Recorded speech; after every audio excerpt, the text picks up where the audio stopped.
আমি চাই যে আজ তুমি সেই মিষ্টিটা খাও যেটা আমার বিশেষ কারিগর তোমার জন্য বানিয়েছে।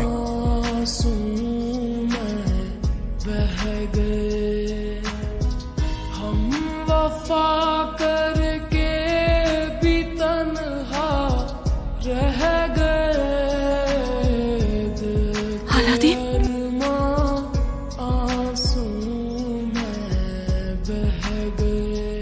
আকা, আপনি যে লক্ষ্য নিয়ে এখানে এসেছেন সেটা ভুলবেন না। আমি বলতে চাইছি শিমুয়ের পায়েস পড়ে গিয়ে পোশাক খারাপ হয়েছে, এতে এতটা রেগে যাওয়ার কি হলো? এতে এত রেগে যাওয়ার কি আছে? হ্যাঁ, রেগে আছি আমি। ঝুমরো, যদি ইনি আমার মায়ের বয়সে যদি না হতো না, তাহলে ওনাকে এর জন্য শাস্তি পেতে হতো। আলাদিন তুই বেঁচে আছিস? তুই আমার দিকে তাকাচ্ছিস না কেন? আলাদিন তাকা। আলাদিন, আমি তোর মা। Aladdin, Aladdin, Aladdin, Aladdin.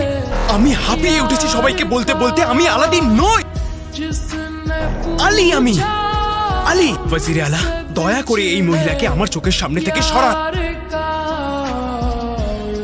Aladdin, Aladdin আমার সন্তান, আলাদিন আমার ছেলে।